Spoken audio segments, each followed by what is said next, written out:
A new study warns the Earth is entering its sixth mass extinction due to the massive global loss of biodiversity triggered by human activity. The report, written by researchers at Queen's University, Belfast in Northern Ireland, says nearly half the planet's animal species are now in decline, but that unlike past mass extinctions, the present one has been entirely caused by humans.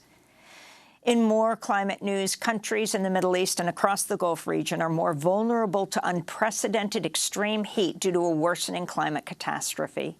That's according to new research published by the Nature Sustainability Journal, which also says poorer communities are particularly at risk.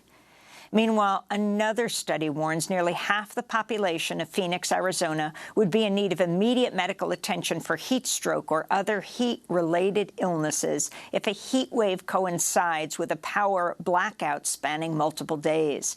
Other cities would also be at risk, as blackouts nationwide have more than doubled since 2015, while heat waves and extreme weather patterns intensify due to climate change.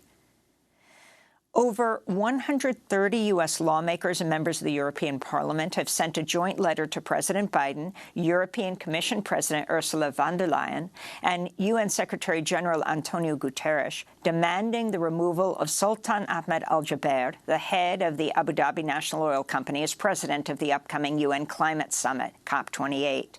The lawmakers, which include Senators Ed Markey and Bernie Sanders, say in the letter, quote, since at least the 1960s, the fossil fuel industry has known about the dangers of climate change posed by its products, and rather than supporting a transition to a clean energy future, has instead chosen to promote climate denial and spend millions of dollars to spread disinformation, they wrote.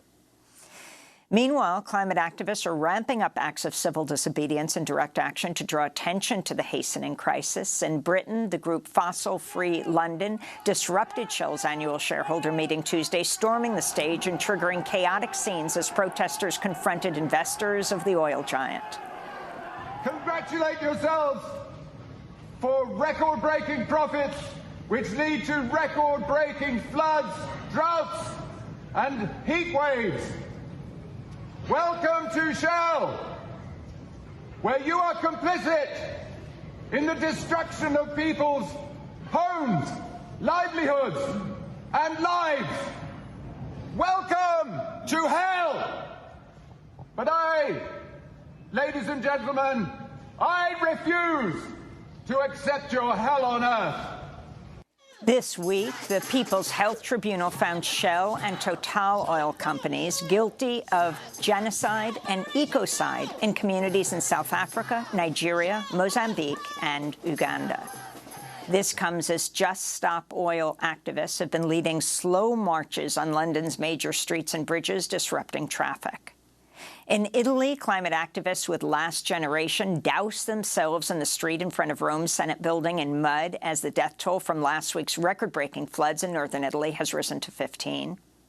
In Geneva, Switzerland, some 100 protesters demanding a ban on private jets descended on the international airport, blocking entry to an aircraft exhibition. A Greenpeace campaigner said there was a recent rise of 64% in private jet flights in Europe. The climate crisis is escalating every day. We see extreme weather, even in Europe. We had droughts all winter long. Now summer storms and spring storms are starting. And at the same time, a super rich, very small elite keeps polluting as if there is no tomorrow. This needs to stop. In related news, France has enacted its ban on domestic short-haul flights between many major cities. The move, an effort to rein in carbon emissions, will apply to routes where train alternatives exist. And Typhoon Mawar made landfall on Guam with the force of a Category 4 hurricane, the strongest storm to hit the U.S. territory in decades. Most of Guam lost power earlier today as extreme winds and torrential rain hit the island, while meteorologists have warned of life-threatening storm surges. Authorities ordered residents in coastal regions to evacuate, with some shelters already reporting they're at capacity. And those are some of the headlines. This is Democracy Now!, democracynow.org, The War and Peace Report. Coming up, economist Jeffrey Sachs on America's wars and the U.S. debt crisis. Stay with us.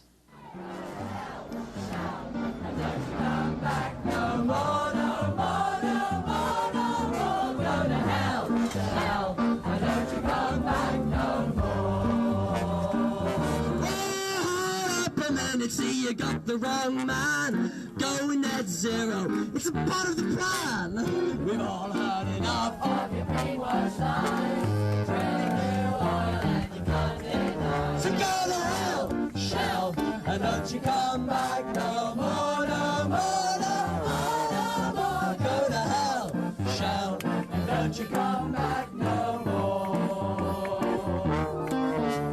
We know that you knew about climate change, and now you're making money on the war in Ukraine. Go to hell, Shell, and don't you come back no more.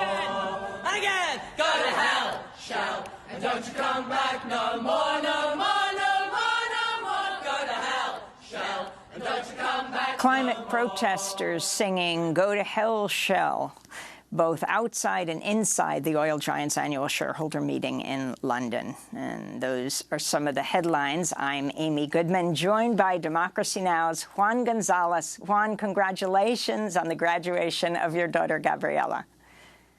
Thanks, Amy, and great to be back after a few weeks away. And welcome to all of our listeners and viewers across the country and around the world. Well,